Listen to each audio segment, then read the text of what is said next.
Hola mis emigrantes y no emigrantes de todo el mundo. Mi nombre es Hernán y me dedico a crear contenido aquí en Suiza, hablando con personas profesionales, emprendedores, emigrantes que nos regalan su testimonio como forma de vida. Bienvenidos a Todos con Hernán.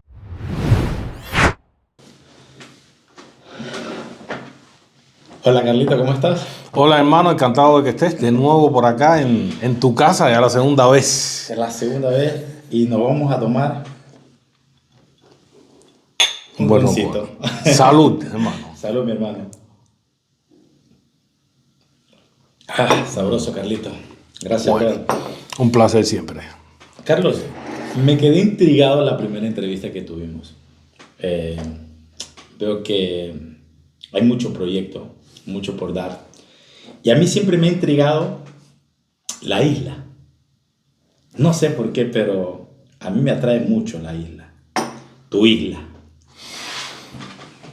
Si yo te hago preguntas de la isla, ¿tú crees que yo pueda obtener respuestas de la isla? Claro que sí, con mucho gusto. Yo creo que es más que una oportunidad. Vas a recibir información bastante grande. Para mí es un gran honor representar a muchísima gente que no pueden utilizar plataformas para contar esta historia que tiene que ser contada en uno de mis nuevos posts que estoy haciendo por el blog. Hay algo que va a salir ya el lunes que se llama Nosotros somos la historia.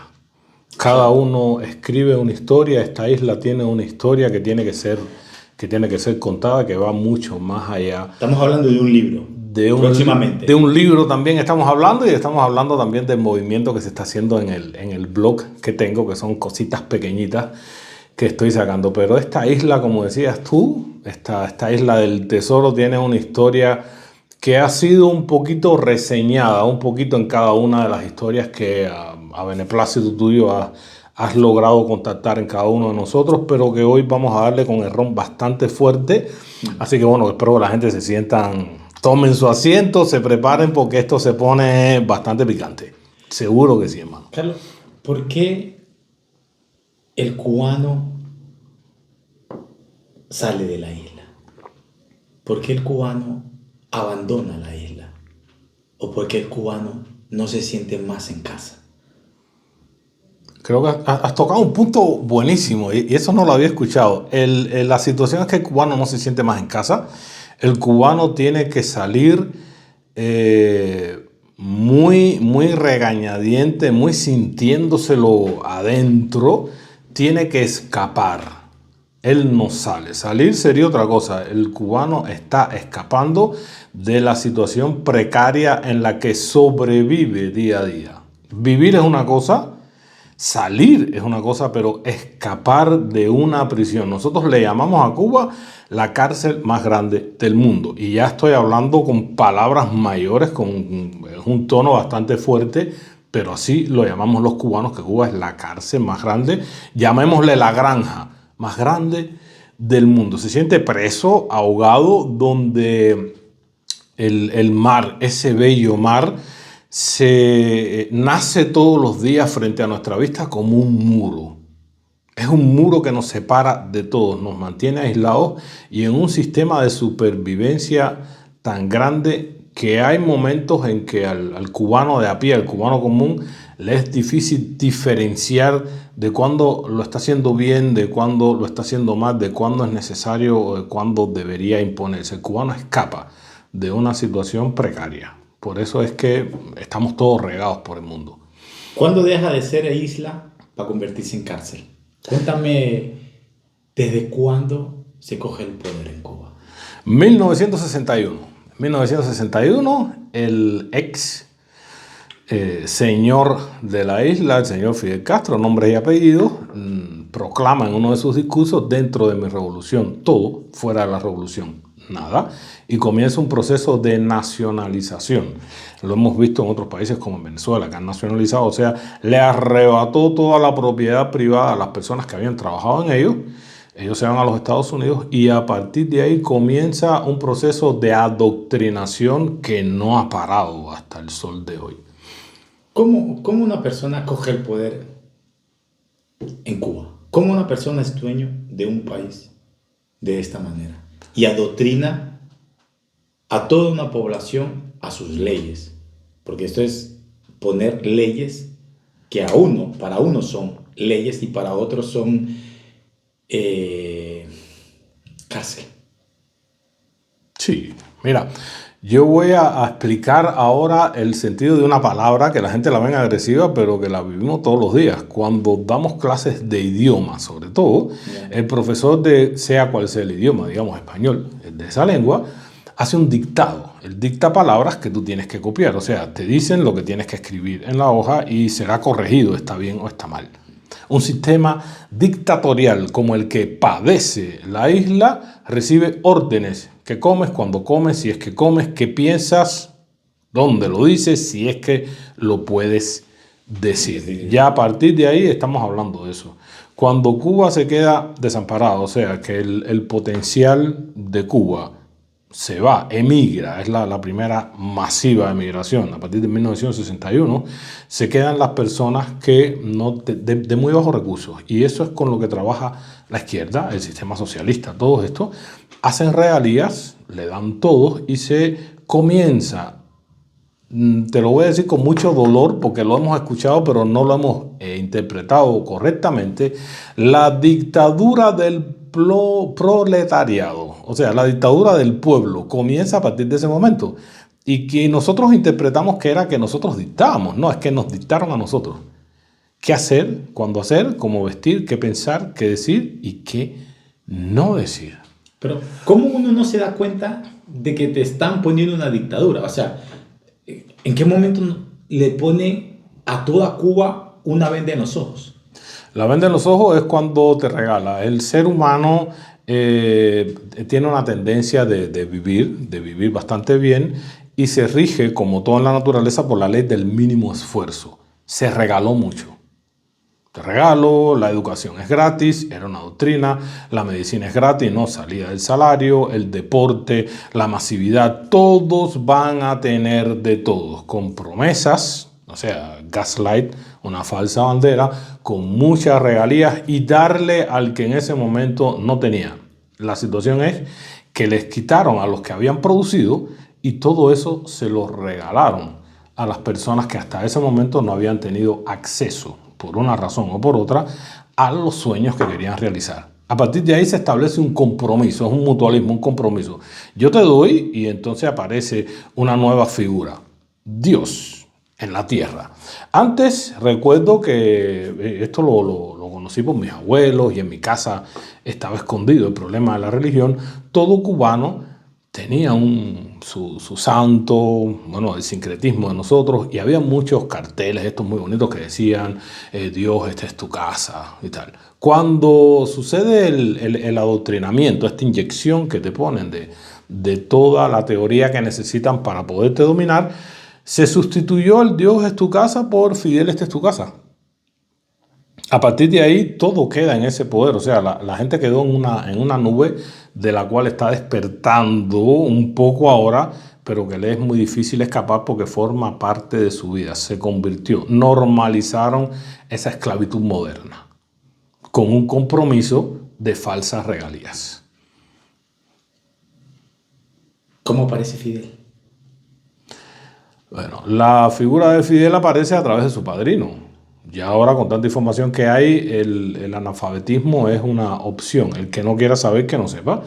El padrino de la boda de Fidel y el de bautizo de Raúl Castro era el presidente en aquel momento de Cuba, Fulgencio Batista. O sea, él era el presidente antes de Fidel. Antes de él Fidel. Era el que tenía el control en Cuba. Sí, el presidente. Bueno, control lo tenía siempre los Estados Unidos, que es Cuba es la neocolonia, los Estados Unidos.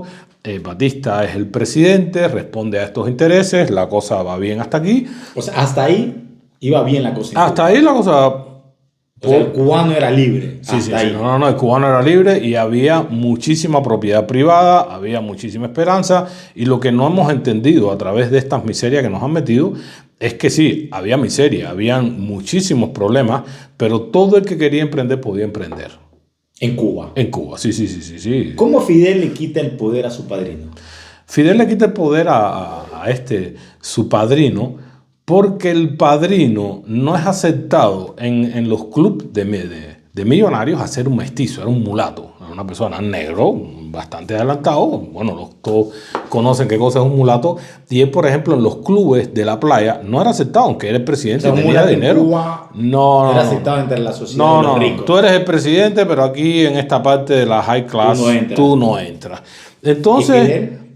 sí, no, Fidel, él no tiene problema. Él viene de una familia bastante rica en Holguín. Ahí él no tiene ningún tipo de situación con su hermanastro, el señor Raúl. Todos lo conocemos porque es el hermanastro. Y él no tiene problema. Pero este presidente se da a la tarea de, bueno, si yo no puedo pertenecer a ustedes, voy a pertenecer a mí mismo. Y ahí es donde nace, por ejemplo, este club de Tropicana. Tropicana nace con la necesidad, entre comillas, que tiene este señor de tener también su lugar. Él crea su Tropicana para que él y los demás que pudieran pagársela pudieran entrar. En lo que hoy es Ciudad Libertad, era una ciudad donde estaban todos los policías en ese momento.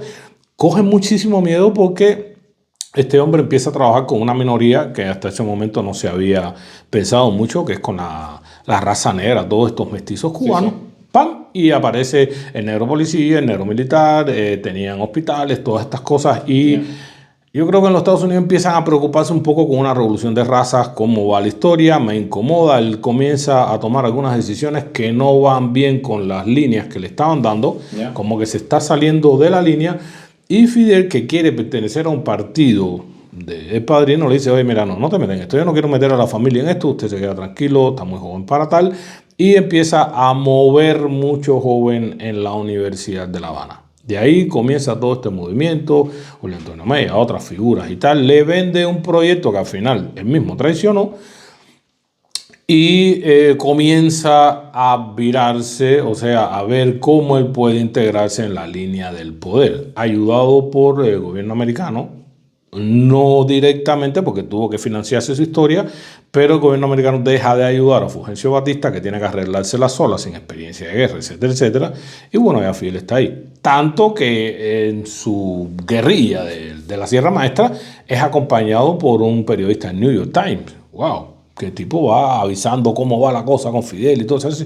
Su campaña publicitaria es como se hace como un influencer de la guerra, el tipo, wow, esa fama, el nuevo hombre y tal, apoyado por otras figuras que también son importantes como Che, Camilo, etcétera, etcétera, que estaban con él allí, y ya él va paso a paso en sus victorias, sus batallas, saliendo. Bueno, tanto es así que cuando triunfa su revolución, su historia, Fulgencio Batista no es capturado, no lo matan, sino que se va al Funchal en Madeira y allí se queda toda la familia con todo el dinero que se llevó. O sea que entre bambalinas hablamos, mira, tú te vas, me dejas esto aquí y tal. Chao.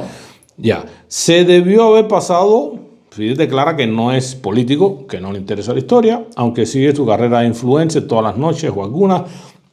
Transmitía para los Estados Unidos cómo iba la cosa en Cuba, salía en pijama, el tipo muy popular y tal.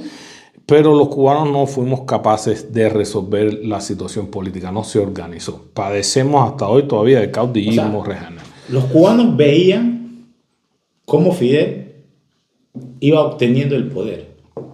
Poco a poco él se iba colando, él trazó una estrategia bastante popular. ¿Cómo lo veían los cubanos en ese momento a Fidel? No, en ese momento Fidel no se ve como una figura relevante. Fue como el hombre que los liberó, quitó toda aquella situación. Al final, bueno, Batista se puso bastante mal. No podemos tapar el sol con un dedo.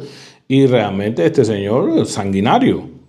Se mantenía el poder es corrupto y el poder tienes que ejercerlo, claro. Lo ejercían como tal los asesinatos, las torturas, todas esas cosas estaban dentro, no se puede quitar de todo ese sistema también opresivo político. Fidel es el hombre que promete, es la esperanza que tiene el cubano y de la fe que le pusieron terminó en miedo, pero ahí. El cubano no lo veía como un peligro porque estaban más concentrado en las figuras políticas de aquel entonces, con los partidos, muchos partidos que exigían que estaban todavía sin ponerse de acuerdo quién es el que va a llevar la cabeza en toda esta historia, en la nueva Cuba. No se ponen de acuerdo y bueno, Fidel dice, bueno, se acabó. Estoy aquí porque ustedes no realmente no acaban de organizar. No resuelven nada. El bacalao no resuelve nada, esto es un show, así que estamos aquí. De alguna manera se la arregló para que todos los dedos apuntaran hacia él. En 1961 se declara el carácter socialista de la revolución y él había prometido que no, él no era comunista, pero socialista sí. Y ya él se declara con todo el poder en la mano. De los humildes con los humildes para los humildes, pero era la dictadura del proletariado. Dio el palazo el hombre. Che Guevara fue una figura importante para Fidel.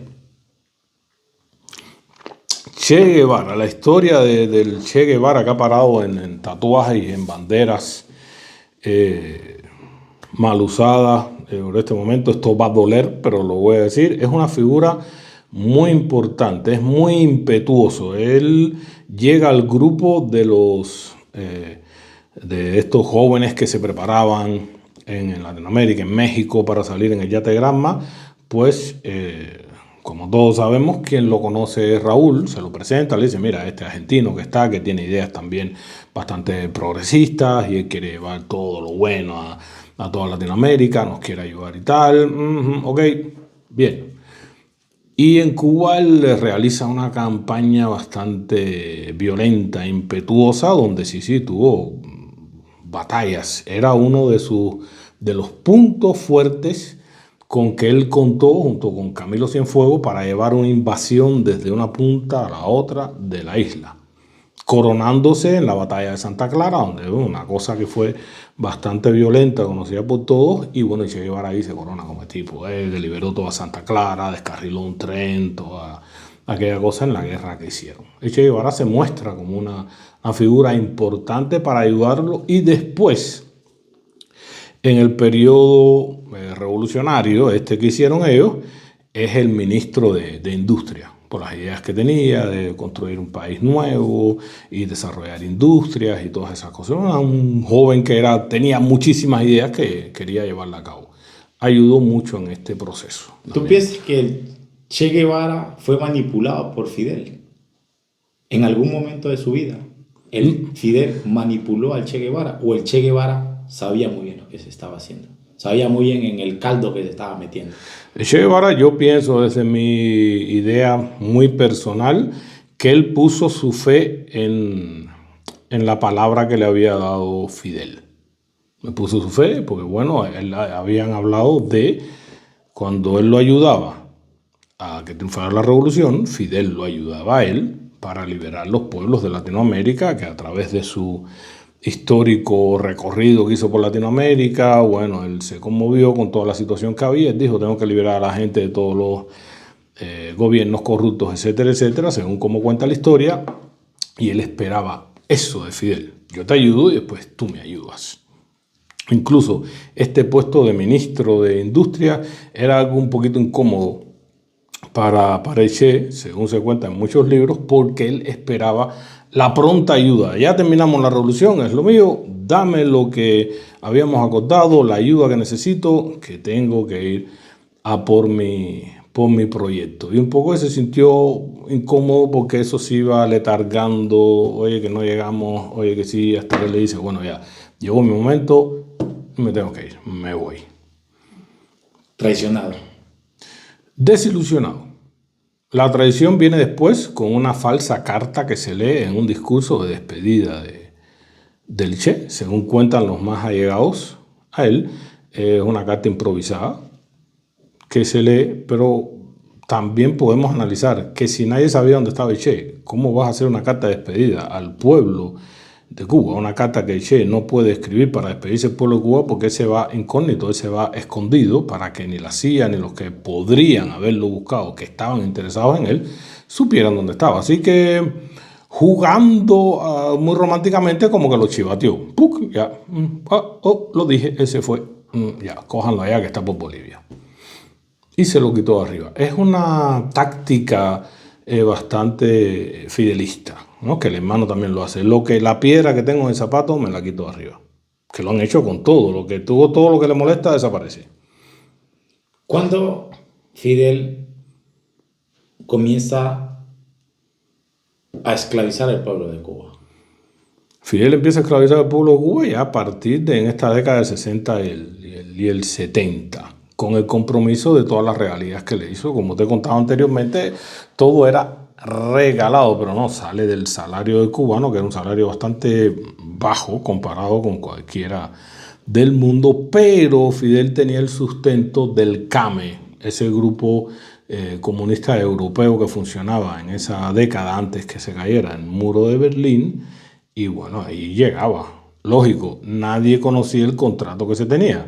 Ellos le daban todo a Fidel, pero él era como un esclavo, era como una base comunista militar de este campo socialista en Latinoamérica, sobre todo por la cercanía con los yanquis. Así que estaban cerca, lo tenían ahí, tú me resuelves el problema, me das todo lo que yo necesito y más, pide que te vas, y ahí el cubano morirse de infarto y de obesidad, porque oye, se comía y se tomaba, que era una barbaridad. ¿De dónde salía eso?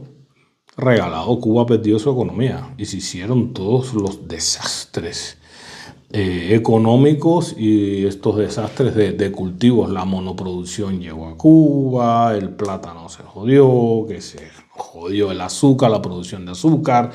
Se prometieron millones de azúcar que nunca se cumplieron, que todavía cuentan en la deuda externa que tiene Cuba, porque se prometieron toneladas y toneladas de azúcar para pagar todos esos insumos que recibíamos, que nunca se cumplió. El alarde ese fidelista que padecimos, y como todas estas basuras. Pero ya el pueblo estaba inmerso en como un compromiso autoflagelado. Bueno, ya que tú me ayudaste, tú eres bueno, tú me has dado eso, mis hijos van a estudiar, yo no pude estudiar, ahí comemos carne, todo es tranquilo. Y sobre todo la prensa. La cultura tiene una importancia bastante grande cuando vas a mover a las masas, ¿no? Y el cubano siempre ha sido bombardeado con todo lo malo que pasa fuera de Cuba y lo bueno que hay aquí. El volcán Nena explotó, en Cuba no hay volcanes.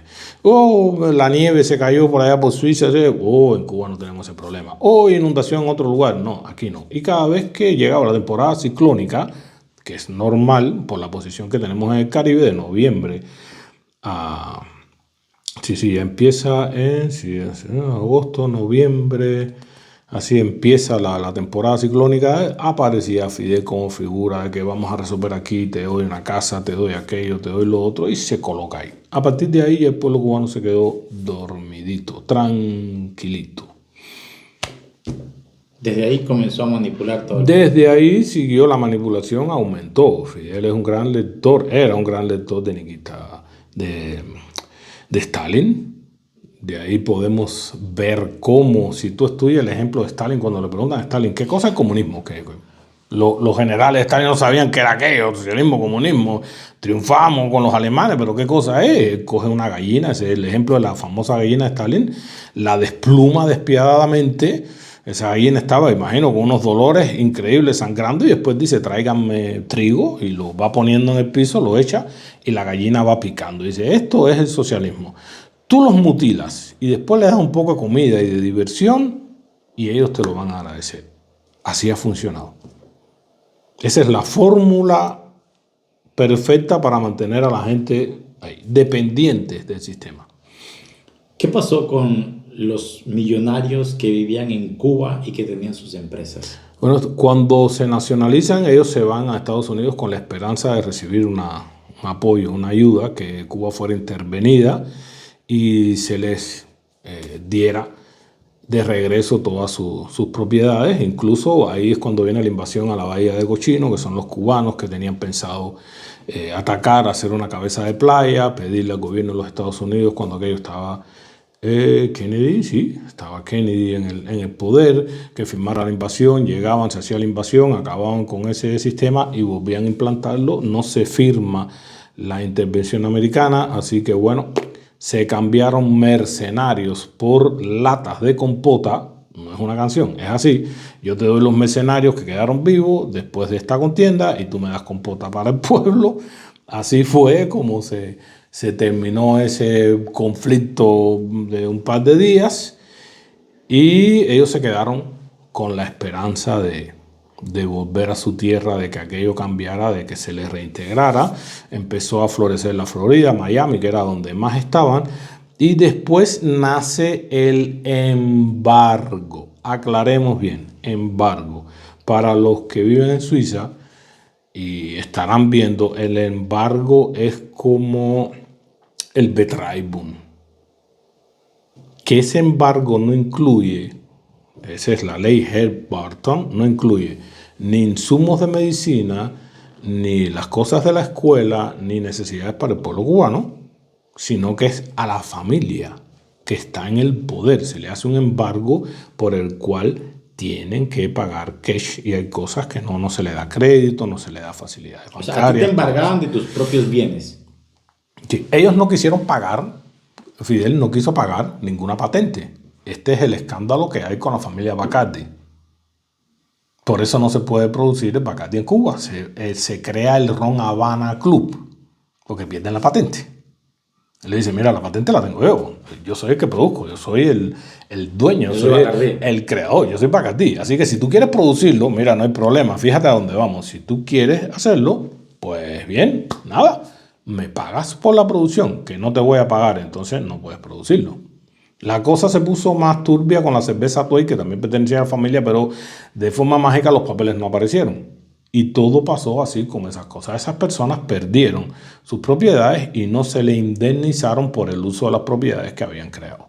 O sea que se quedaron en los Estados Unidos pensando con el anhelo de que un día iban a retornar a su país o que se les retornara lo que de ellos había nacido. O sea, te arrancaban de tus propiedades. Sí. Simplemente por el hecho de decir, esto ya no es tuyo. No, esto no es tuyo. Tú no bailas la salsa que yo te pongo, entonces tú te vas para Te voy a poner el ejemplo de mi abuelo. Mi abuelo, Nilo Romero, tenía una tintorería. Él era sastre y llevaba a domicilio la ropa que hacía, que lavaba y que planchaba. Triunfa la revolución y a él le quitan su sastrería. Su sastrería. Y le dicen, bueno, mira, como tú sabes de esto, pues tú has hecho tu negocio y tienes tu familia y tal, tú vas a ser el administrador de nuestra sastrería. Dice, no, de mí. No. Todo dentro de la revolución. Esto pertenece al gobierno revolucionario. Por eso los cubanos le decimos de revolucionario, porque lo robó, te lo quitaron, es mío. No, ya esta es la revolución. Pero para que tú no te sientas mal, te dejamos de administrador. Así funciona, un chantaje emocional grandísimo. Ya no es tuyo, pero tú puedes trabajar aquí y ser el jefe. Tú puedes ser el jefe, pero no eres dueño. ¿Tú piensas que un país que tiene revolución en su país va por la dictadura? Un país que va por la izquierda, que tiene socialismo, va a la dictadura del proletariado. No es capaz. Es eso, es un cáncer, es eso. Y trabajan con el que no tiene, con el que está ahora mismo en la calle. Buscan a todos los obdaslos y le dicen, si yo triunfo, te resuelvo tu problema. Con los más pobres. Y claro que sí, con el que está dañado, pero no lo enseñan a producir una ganancia, no le enseñan a valerse por ellos mismos. Todas las personas tienen un talento y todas las personas podemos producir mínimo algo. No, te enseñan a convertirse en un parásito. Tú dependes del Estado. El Estado te da esto, te da esto, te da esto, te da esto. ¿A cambio de qué? De tu vida. Tú me lo debes todo. Que si tú crees que un país que entra a la revolución por la izquierda y te da hospitales gratis, te da estudios gratis, te da todo gratis, tú vas como oveja. Claro que eres la oveja si el Estado no produce. ¿Qué Estado produce? El Estado no produce. El Estado vive del impuesto, de todas esas cosas que van para el bien común. Si él no produce, ¿cómo te estoy dando gratis? ¿Cuánto gana un médico cubano? ¿Por qué los salarios en Cuba son una catástrofe? ¿Cuánto gana un médico cubano? Hasta de eso, cuando tú lo comparas con el franco suizo, son 20 francos suizos. Se acabó la historia. Y ya. ¿Y en 20 francos suizos? No, con 20 francos suizos en Cuba no puede vivir. Un zapato para un niño vale 25. Entonces, ¿de qué estamos hablando? 5 francos vale un litro de aceite, 5 francos vale un jabón. Y no estamos hablando todavía que tienes que pagar obligatoriamente la electricidad, el agua, el gas, que tienes que comprar un tanquecito de los que aquí se utilizan para ir al... ¿Cómo come un cubano, Carlos? ¿Cómo vive un cubano? ¿Cómo se sobrevive un cubano en una dictadura? En un socialismo que prácticamente lo convirtió a todo un pueblo en ovejas. Sí, porque claro, todos son ovejas. Nadie salta del socialismo. Mira, Todas estas personas están adoctrinadas, viven bajo un régimen de miedo, un régimen de chantaje, un régimen de dictadura, donde escapar es muy difícil. Primero, despertar es difícil, pero aun cuando despiertes, estás a años luz de poder tomar la conciencia de que tienes el poder, porque ellos han abusado tanto del poder y te han metido el miedo. Decía, el miedo y la fe van parejos, porque en la fe y en miedo tú crees en cosas que no existen, pero el miedo crees en el dolor que te pueden hacer y la fe es la esperanza que tienes. Pero bueno, ellos te meten tanto miedo adentro y tienes tanto chantaje y tienen tantos mecanismos de control que aunque tú despiertes, y el cubano de a pie te lo dice, esto no sirve, ellos han perdido la fe en que pueden hacer algo, ya sea sin hacer nada, que le hace daño a un sistema. Cuando tú no trabajas, le hace daño a un sistema, pues no produce. Ellos han perdido esa fe. Están en manos de algo intangible, de una nebulosa que los hace pensar que no pueden y los divide mucho, sobre todo la división que logran. Ese sistema divide, fractura. Y fractura desde la parte logística. Cuando en un cantón, en un barrio hay electricidad, en el otro hay agua, pero no tienen electricidad. O sea, que tienen que estar pensando siempre en cómo sobrevivir. Eso es lo primero. Y cuando se pone caliente, les dan un poco de cerveza por aquí, un poco de música aquí, y compensan un poco la situación. El cubano tiene que luchar. Y hemos hecho una cadena underground, una subeconomía, donde el cubano ha tenido que, desgraciadamente, que prostituirse, que robar, que vender ilegal.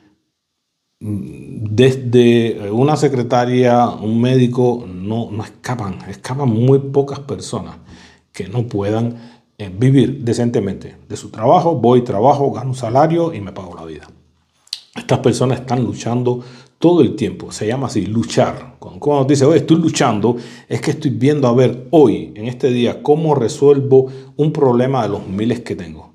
Y la única posibilidad que tengo es, o me mandan dinero de alguien que ya escapó, o yo resuelvo el dinero en la cadena. Bueno, me llevo un médico que se lleve 4 aspirinas y la vende afuera. O después de ser médico trabaja en una fiesta de payaso o vende croquetas. No te estoy diciendo un chisme, es así. O una secretaria que se lleva 4 o 5 hojas de papel y se lo vende a una muchacha o un muchacho que está estudiando en la universidad.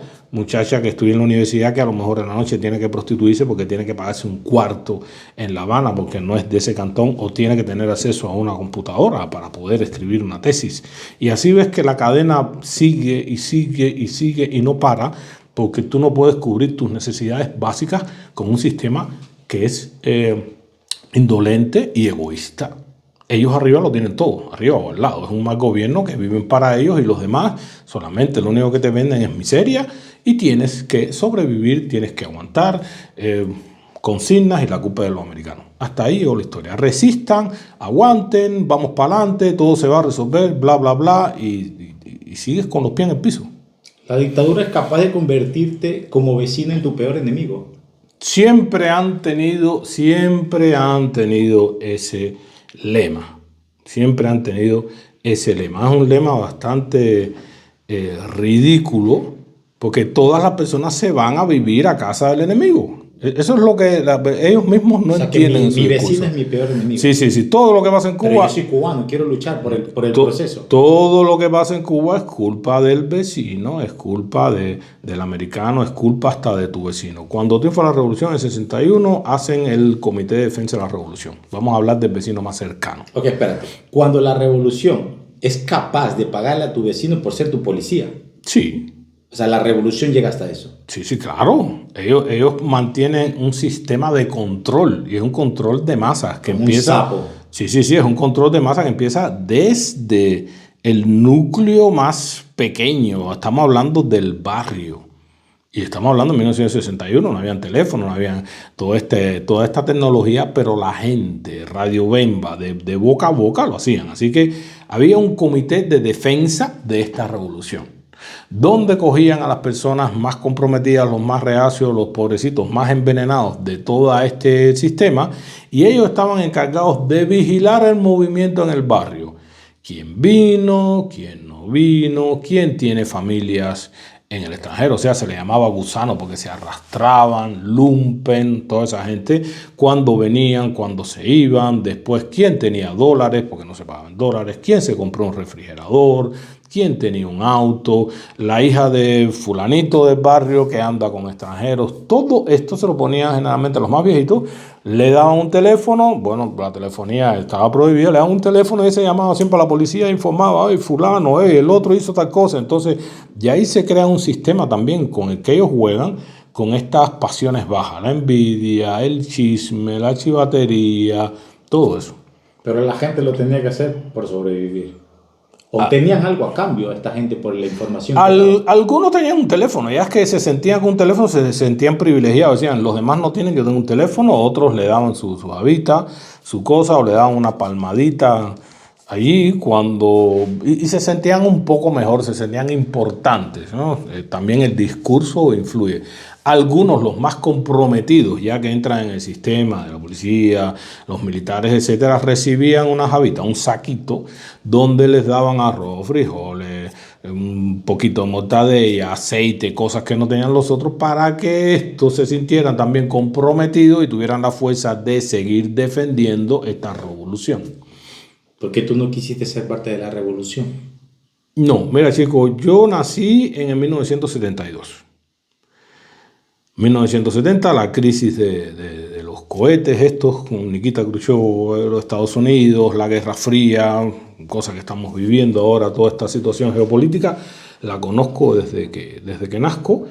Y en este 70 yo estoy lleno, inyectado, envenenado con esta doctrina del hombre bueno. Todos saludamos y decíamos queremos ser como el Che, etcétera, todas aquellas consignas y será mejor, o sea, entre el miedo y la fe del mejor futuro de todo y todo lo que nos habían vendido, muchos de nosotros, no todos, debo decirlo, muchos de nosotros estamos envenenaditos con esta historia. Yo, uno de ellos, los que estaba bien envenenado con estas doctrinas, así que salía a defender a la revolución, el socialismo, el comunismo, todas estas ideas de Ernesto Che Guevara y tal. Y muy a sorpresa de los amigos que me seguían, que veían que me gustaba todo esto entre el periodismo, la historia del arte, habla mucho y tal. Me veían por ahí, un día se me ocurre meterme en la fuerza más revolucionaria. Infarto total, todo el mundo con la boca abierta así. ¿A este qué le ha pasado? El gusanito me cogió y me comió el coco. Y bueno, participé en todas sus contiendas, bien adoctrinado, bien esperanzado por el mundo mejor que teníamos que lograr, porque como en Hollywood se mueve también una doctrina entre lo bueno y lo malo. Lógico, lo bueno eres tú y lo malo es lo que tú no eres. Que pasa en muchos lugares del mundo, tú eres bueno, los demás son los malos. Vives esta paranoia hasta que ves la realidad, que eres una ficha del ajedrez que mueven ellos a su conveniencia. Ahí es donde está. Entonces hasta que te desilusionas y decides, bueno, no juego más. ¿Cuándo te desilusionas tú? O sea, como persona, como cubano, tú dices, no, espera, esto de la revolución no es para mí. ¿Cuándo te desilusionas tú? Mira, yo me desilusiono, estoy seguro que son dos momentos cruciales. El primer momento crucial es cuando se hace la ruptura clasista en Cuba. Hay una ruptura clasista cuando se cae el muro de Berlín. Viene la opción cero, Cuba se queda sin agua, sin electricidad, estamos todos jodidos.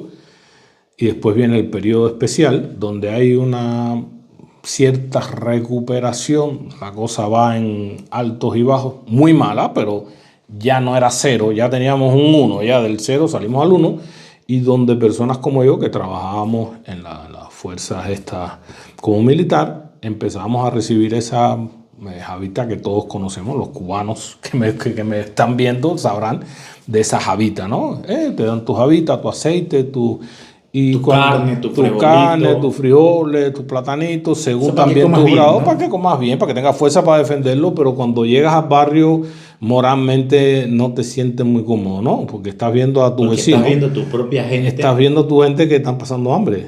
Bueno, mi mamá tuvo amén de coger y balancear la historia y ayudó con esas habitas todo que pudo.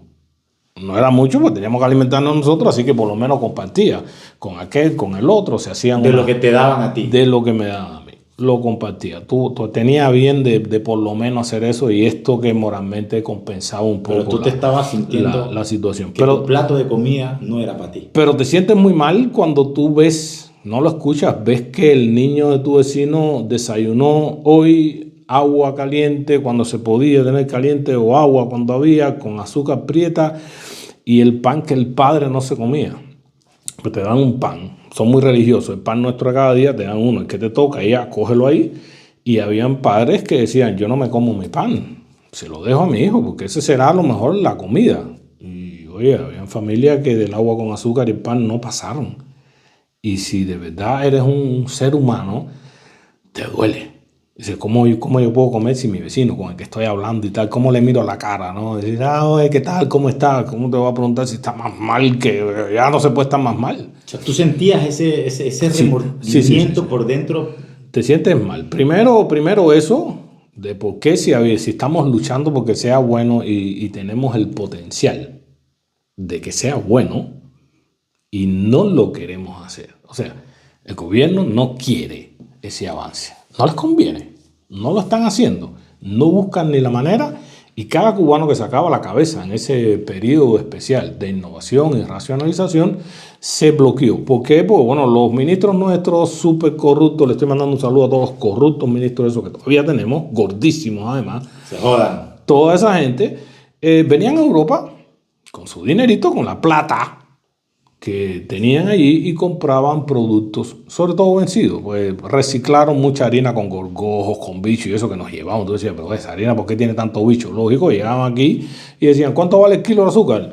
De la harina blanca, bueno, digamos, son unos $100. $100, no me la puedes poner más baja, no 80, no regateaban hasta le decían, mira, yo tengo una harina ahí que no sé qué voy a hacer con ella, que la tengo que botar, dámela. Antes la llevo, sí me la llevo, o sea que tengo el dinero y tengo la harina. Esa era con la harina que nos estaban. Pero podíamos producir el pan de boniato. Muchos jóvenes encontraron que se podía hacer con el boniato, con los productos nacionales. Podíamos ir adelante, podíamos racionalizar herramientas, todas esas cosas, pero ya la corrupción se iba a disminuir. Así que mira, mejor lo dejamos ahí y resolvemos y le seguimos echando la culpa a los americanos. Y así sigue toda esta historia. Seguimos hundiéndonos, porque fue un proceso de Ahorita que nombran los americanos, ¿tú piensas que un gobierno que odia a América es porque está metido o va para dictadura? A ver, yo te explico algo. Por ejemplo, los países que odian a los americanos, por ejemplo, Maduro. Maduro odia a los americanos. Y ahorita se me viene a la idea, porque Fidel también odiaba a los americanos, a pesar de que tenía contacto con los americanos. ¿No? ¿Odias a los americanos o juegas con esta idea del americano, con el coco? Cuidado que Eso. vienen y nos joden. Eso. Pero, Juegas con la idea de los americanos. a ver, ¿de dónde sale el pollo, las postas de pollo, muslo con contramuslo, que se venden en Cuba? De California. ¿Dónde está California? A los Estados Unidos de Norteamérica. O sea, ¿hay convenio o no hay? ¿Por qué sale este odio? O sea, No, ¿por qué el odio no sale. Esto es una maniobra política porque esta manipulación? para ¿no? que haya un bueno necesita un malo. Para que la gente piense diciendo, sí. Para que haya un bueno necesitas un malo y si te victimizas, yo prefiero un malo arrepentido y no una víctima. Porque el malo arrepentido reacciona, recupera su acción y dice, bueno, me voy a mejorar. Me equivoqué. La víctima lo que quiere es que resarcimiento. Entonces, pobrecito de mí. Como si, me equivoqué, ¿sabes? Ahora me hago la víctima. La víctima siempre me victimizo, la culpa es de él. Si él me da, yo no lo hago, pero como él siempre hace lo malo, yo tengo que ser así. Es un juego bastante grande porque se ha visto, se sabe, lo podemos encontrar en internet como esta familia castrista. De verdad que castra, porque han costado. Oye, ese nombre es perfecto, castra, nos ha castrado a todos, como a los toros. venden propiedades en Miami. Entonces, ¿en Miami es malo o no es malo? Ellos viajan allí, ellos venden la cerveza Cristal allí, ellos tienen propiedades aquí en Francia. El hijo del ministro de Justicia tiene 2 casas en Francia, tiene caballos, tienen carros, es caro, los nietos usan Mercedes. Entonces, ¿qué estamos hablando? No hay ningún odio, todo es una manipulación para que nosotros pensemos que hay 2 lugares que están en conflicto. La pregunta es, si Estados Unidos está tan cerca de Cuba, tiene tanto potencial armamentístico, porque es una potencia armamentística, producen y hacen... Es como para escupir y desbaratar. Ahora yo me pregunto, ¿por qué los americanos nunca atacan Cuba? ¿Cuándo los americanos atacaron Cuba? Mientras tú le pagues a tu vecino. ¿Cuándo los americanos atacaron Cuba? Jamás. Los americanos se fajaron con los españoles en la bahía de Santiago de Cuba, la batalla del siglo. Los españoles corajudos se fajaron con los americanos, hundieron los barcos que todavía están ahí, el que quiera que haga buceo y los va a ver. Fajaron allí y tal. Los americanos estaban en La Habana y lo único que hicieron fue inventar el Cuba Libre. Se acabó la historia. Oye, yo estoy más amigo de ser de Putin que irme para esta parte de lo... Hermano, los americanos estaban ahí en la bahía de La Habana y lo que hacían era bajar por la noche a coger su borrachera y fueron los que inventaron, sin querer, coger una cubana. El Cuba Libre. El Cuba Libre nació así. El Cuba Libre no es una fórmula que escribió un cubano, es un accidente geopolítico de un porque americano. Los americanos bajaban con su Coca-Cola. La Coca-Cola sale al mundo por las guerras. No se vendía mucho eso, salieron al mundo por la guerra. O sea, los manes inventaron el Cuba Libre. Los manes inventaron, llevaron su botellita de Coca-Cola, llegaron al bar Dos Hermanos que existe allí. Estoy hablando de cosas que existen todavía. El bar Dos Hermanos, vis a vis, frente por frente a la bahía de La Habana. Y por la noche le decían al tipo, ponme un doble de Bacardi blanco, le echaban su Coca-Cola, ponme hielo, un poco de limón para que no se sienta la cosa, y brindaban por Cuba Libre. Un día ojalá que eso sea más que el nombre de un trago. Por Cuba Libre, y como hablaban en inglés, los cubanos no entendían, pensaban que le decían esto es Cuba Libre. Y esa mezcla quedó bautizado como Cuba Libre.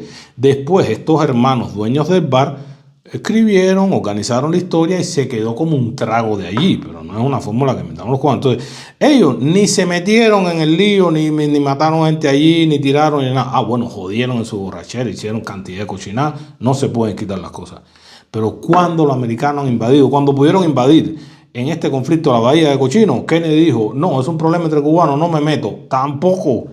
El 11 de julio salieron para la calle, se pidió la intervención. Estaba Donald Trump y dijo, no, hombre, no, vamos a ver cómo resolvemos. Tampoco hubo intervención. Entonces, ¿cuándo los americanos han hecho eso? ¿Cuándo los americanos han bloqueado? Bloquear es así mismo, como la tasa de eso, cerrar un país por aire, por mar y por tierra, y no entra ni sale nadie. Tienen un embargo. Los japoneses sí fueron bloqueados, fueron rodeados por mar. Cuba todavía no ha sido atacada por los Estados Unidos, pero en la mente del cubano está el coco, cuidado que te comes yanqui.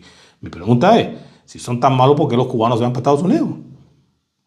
Deberían quedarse en Cuba, pero todo no importa, aunque se mueran los pobres ahí cruzando el estrecho de la Florida.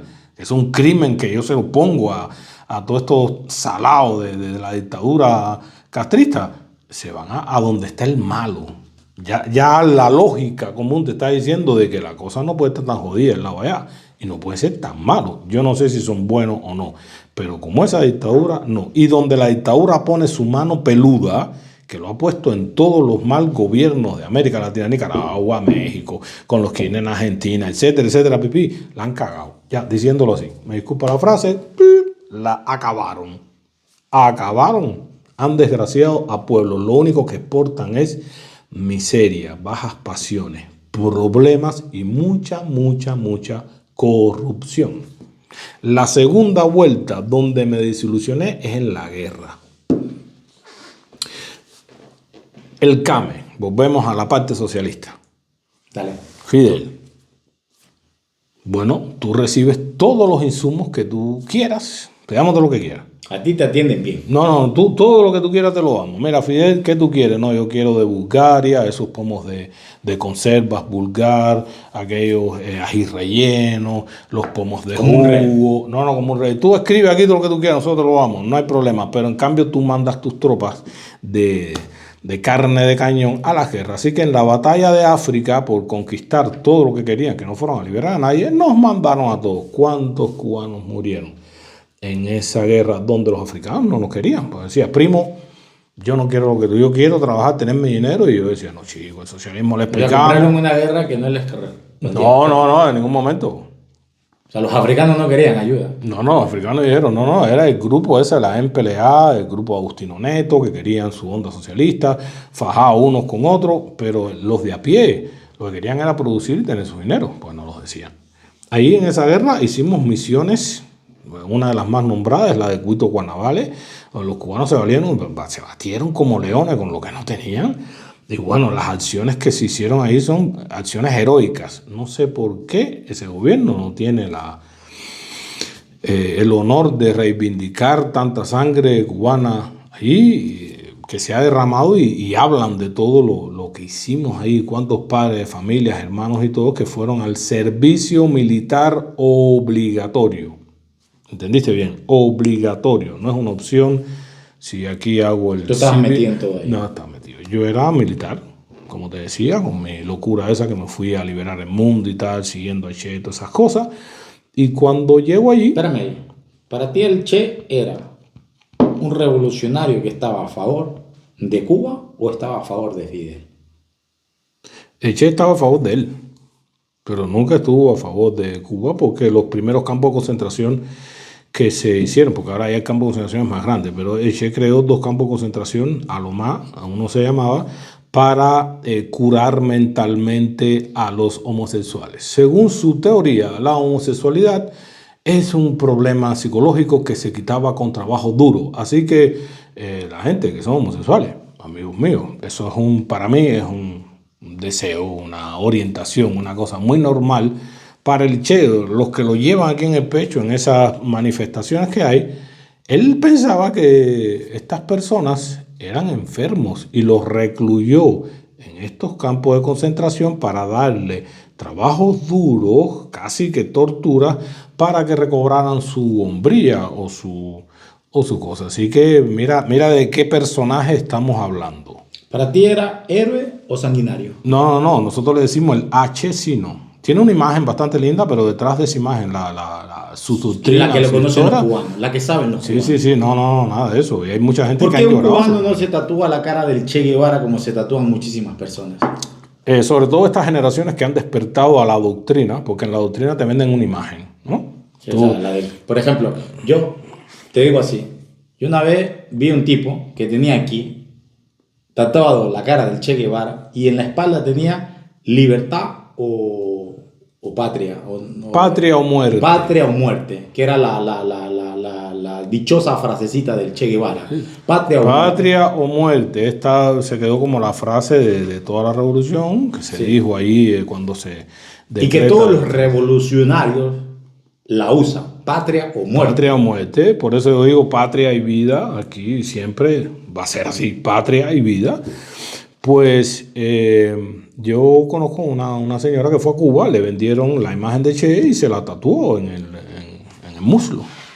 Porque es imagínate tú, eso es como en el nuevo Cristo para ella, eso es lo mejor. Después de eso, no ha pasado más nada bueno, porque han vendido una imagen que yo creo que Marvel lo puede poner en un cartón de esos que hace de superhéroe. Es increíble. Todas las batallas que le ponen, todas las historias que le ponen, todo. Bueno, el muerto no puede defenderse como bien dice el dicho. Claro. Ahí es donde estamos. Pero increíble todas estas historias que han sido usadas para demostrar que la revolución sí tiene cosas buenas y puede aportar. Y los niños, te digo, teníamos que juntar los 5 dedos, la unión de los 5 continentes. ¿Ok? Pero toda esta política tiene que ir por encima de tus ideales. Y aquí, en esta posición, un poquito nada más, si estiramos la mano porque te duele el codo, llegamos a la cosa, ¿no? con una pañoleta, tenía que decir, seremos como Che. Oye, Qué fuerte, ¿eh? tiene que ser bueno. Bueno, yo vi una foto que me erizó, que está en internet, de unos niños también, la foto está en blanco y negro porque es bastante vieja. Unos niños que tenían la misma pañoleta, pero habían cambiado la posición de la mano. Así que cuando yo me vi eso, dije, yo no puedo enseñarle una foto mía a mis hijos así, tú. Estamos hablando de más o menos de una posición que hizo el Führer. Sí, el tipo del bigote, el hombre que no se afectaba por aquí en el medio, él hacía en la misma posición, lo único que la cambiamos, para evitar la tortícolis, lo ponemos aquí. Aquí arriba tuyo, tú no sirve, lo que sirve es lo otro. Y tienes que ser como Che. ¿Cuándo le dijiste a Fidel que tú no quieres más estar en la revolución? 1999, se acaba la historia para mí. Ya después, Cuéntame la historia cuando tú le dices... bueno, yo le digo al hermano que en aquel momento era el ministro de las Fuerzas Armadas, todavía el más grande, Fidel estaba en el poder, y bueno, ahí dije, bueno, esto se acabó. ¿Cómo una persona que se atreve a retar a una persona que está dentro creando un comunismo o crea un comunismo? Fidelismo. Un fidelismo. Que es su sistema. Un fanatismo. Es su sistema. Es su sistema de la revolución. ¿Cómo una persona que no entra a la revolución se atreve a decirme a mí no? Porque yo, una persona de la revolución, no entiendo lo que tú me acabas de decir. Tú me estás diciendo a mí no. Tú no me puedes decir a mí que no. Tú me tienes que decir a mí sí. ¿Cómo tú dices no? Chico, yo no sé qué cosa me estaba protegiendo en ese momento, porque tuvimos 2 momentos bélicos de enfrentamiento yo con esta cosa, este señor. ¿Cuándo tú decides decir No. Después de la segunda desilusión que tengo, después de esta parte de la comida, ya ahí estoy en línea roja. pero tú sabías que ibas a poner, que ya le ibas a quitar el plato de comida a tu familia? Sí. ¿Tú sabías eso? Sí, pero es una decisión que estaba esperando mi familia. Mis padres siempre me apoyaron en todo. Y cuando yo tomé la decisión de trabajar para el Ministerio de las Fuerzas Armadas, de esta gente, se puso muy en claro todo lo que iba a suceder. Ellos no les gustó la idea, pero me apoyaron, era mi vida y la respetaban. ¿Tu familia? Mi familia, sí, mi padre sobre todo, que conocía bien, no lo miró, era un hombre que hablaba muy poco, pero decía mucho. Claro, ¿cómo siendo familia yo dejo que mi hijo trabaje en algo que a mí como padre no me hace sentido? Primero en el socialismo eres progenitor, pero no eres padre. Ellos son los dueños de todo. Ok, explícame eso, porque seguro que mucha gente lo que tú acabas de decir no lo va a entender. ¿Cómo va a haber un servicio militar obligatorio si tú no puedes elegir? Los padres no pueden elegir sobre los hijos. Una de las cosas con las que trabaja el comunismo, el socialismo, es con las nuevas generaciones. Y todo es propiedad de ellos. Eso lo tienes que entender. Así que para las carreras, para todas estas cosas, los padres firmarán un consentimiento. Pero ya como esa patria potestad está un poco disminuida. Aunque ellos digan que no, el otro lado te ha adoctrinado, te ha chupado tanto de que pierden esto. Mis padres no estuvieron de acuerdo, pero no, a ver cómo te digo, no bloquearon mi desarrollo personal. Te dijeron, mijo, ¿sabes? Tú sabes lo que tú haces. Me dijo, mira, esto tienes que saberlo, que nosotros hubiéramos querido para ti otra cosa, respetamos tu decisión, que es bastante arriesgada, te tienes que cuidar, por favor, estudia otras cosas también, porque es una profesión que puede mutilarte, entonces después, como ellos teniendo una visión más amplia de la vida, ¿cómo te la arregla, no? Cuando te quedes bien liquidado. Entonces, pues nada, mi familia estaba esperando eso, porque mi mamá me veía salir, pero no sabía si me hubiera visto regresar por las misiones que yo por las misiones que tenía. Desempeñaba y todo el trabajo que hacía. Así que bueno, cuando tomo esta decisión, se los digo, mira, voy a tomar esta decisión y hoy es el día, sabemos todo a lo que nos estamos metiendo, en que no sé cómo se reacciona, pero primero yo aprovecho inteligentemente cuando se me vence mi contrato. El contrato debe ser renovado. Así que legalmente tenía un margen de apelación. Esperé hacerlo todo correctamente como era, como soy un agente de palabra, aunque lo haga mal, pero lo hago según la palabra que doy, así me enseñaron en casa. Y bueno, ese día tuvimos una conversación donde se me propone que si no quiero seguir con la Fuerza Aérea, bueno, puedo cambiar, soy muy joven, puedo Pero hacer seguir trabajando para carrera, la pero revolución. sigues trabajando aquí adentro, que yo termino y ya, y tengo mi ropa de civil, aquí les dejo todo, me voy, y bueno, ¿Cómo una persona del socialismo acepta a una persona decirle, no quiero con las más? consecuencias que implica eso. ¿Y cuáles eran tus consecuencias? Las consecuencias es que te van a anular, te conviertes en una cucaracha y corre que viene la chancleta. Donde te coja te voy a apretar hasta el final. O sea que tú a la revolución no le puedes decir que no. No le puedes decir que no. Tú O le sea, debes todo, bueno. no le puedes decir que no. Y se sienten con ese derecho de que tú le debes a la revolución. Bueno, te voy a poner un ejemplo. Cuando yo decidí venir a Europa, bueno, tomé la decisión, me compraron, como en la primera parte explicamos, casi todo. Llego al Ministerio de Defensa de esta gente y le digo, bueno, yo necesito mis diplomas, todas estas cosas, pues mi carrera fue hecha por la FARC. Y me dicen, no, nosotros invertimos muchísimo en su desarrollo y en su educación. Así Pero que tú pagaste por no, tu educación, tú no. pagaste por tus papeles. Bueno, yo le digo, yo le pago. Si usted me dice O sea, cuánto costó, tú tienes que digo, volver "Epa". a pagar por sacar tus papeles. No te los dan. No hay dinero. Esto pertenece a nosotros, es de nosotros y no te los damos. O sea, a la revolución. Sí, si te quieres ir, te vas sin los papeles o te quedas con los papeles. O sea, ellos son dueños de tu vida. Claro que sí, tú eres un esclavo, por eso digo que es un rebaño, es una granja inmensa, son dueños de tu vida, de tu casa, de tu vida, de tus pensamientos, de tu intestino. ¿Cómo de despertamos leones, Carlos? ¿Cómo despertamos leones? Los leones ya se están despertando.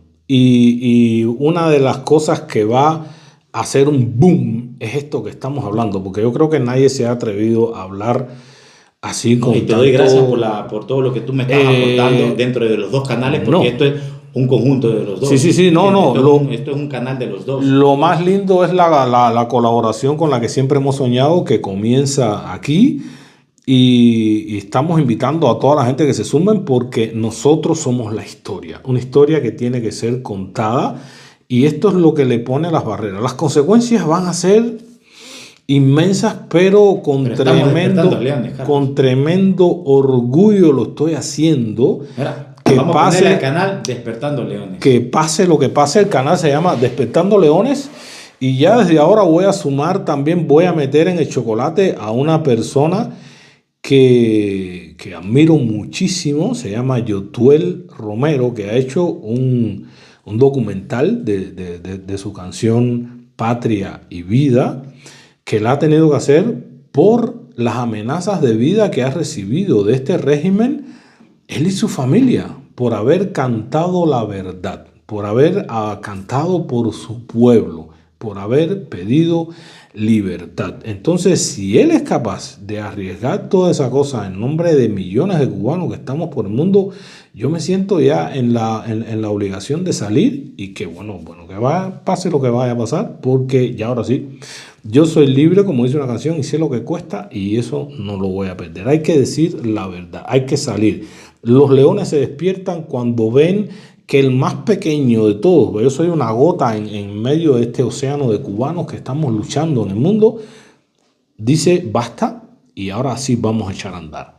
Esta historia es así. Las consecuencias las pagué muy caro porque llegué aquí siendo un don nadie, sin ningún título que pudiera corroborar toda mi trayectoria. Me lo quitaron todo, me borraron de un sistema y cuando llegué a La Habana 6 meses después de estar aquí, no aparecía en la computadora de la aduana. ¿Cómo se siente un cubano llegando a su país sabiendo que tu propio país no te reconoce como cubano?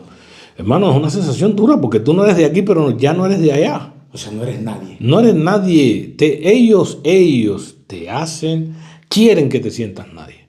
Pero en el momento en que te le escapas, ellos saben de que después que pasaste todas las consecuencias esas que ellos te hacen pasar, ese asedio, ese radio silencio, son 5 años que no puedes hablar, no puedes decir, no puedes, eres un traidor, donde quiera están detrás de ti, soltándote sus perros y bloqueándote todo el desarrollo tuyo. Tienes que borrar todo tu pasado para reinventarte, para poderlo hacer, que vale la pena. No me arrepiento de haberlo hecho, vale la pena haberme pasado para el lugar correcto, que no es ni la izquierda ni la derecha, sino en la luz, al lado de mis hermanos, de la verdad. Yo quiero hacer una pauta ahora, Sí. porque tenemos ya 1 hora de contenido y me gustaría que suceda ya la tercera parte de tú y yo. Pues viene la Entonces tercera vamos parte. a volver a grabar y yo te lo agradezco ahorita, Carlos, de verdad, de todo corazón, por la historia que estás regalándole a millones de personas, de verdad. Y vamos a volver a grabar. Vamos por la cuarta. Vamos a la tercera, vamos a la cuarta parte con tremendo Hay todavía deseo. mucho. Hay muchísimo. Esto se pone más caliente, caballero, no se lo pierdan. Mandándole un saludo a toda la gente, a todos esos leones que están por ahí, que rujan, que se levanten, que se despierten. Poco a poco, sé que cuesta muchísimo, que todos están poniendo en la balanza el amor, la familia, todas esas presiones a las que están sujetos. Por eso muchos no alzan la voz, pero estamos aquí. Estamos aquí y la voy a alzar en nombre de todos esos que no pueden todavía, pero sé que se van a sumar a este movimiento. Mi gente, la historia somos nosotros. Es una historia que tiene que ser contada desde el alma, desde la verdad y con toda la realidad que hemos vivido. Esto no para ya. No. Esto no para. Esto vamos para la tercera. Esto no para. La tercera y la cuarta, si es necesario. A mí me gusta un dicho Patria que tú y tienes. vida, siempre. A Para mí toda me mi gusta un gente. dicho que tú tienes, baby, showdown, baby. Showtime, babies. Esto se pone así. Vamos para allá. Bueno, hermano, nos vemos en la tercera. Exactamente. Dale. Si has llegado hasta aquí es porque te ha gustado nuestro contenido. Y la única manera de podernos ayudar, suscríbete a nuestro canal, comparte nuestros videos. Oye, y no te olvides de dejarnos un like aquí abajo.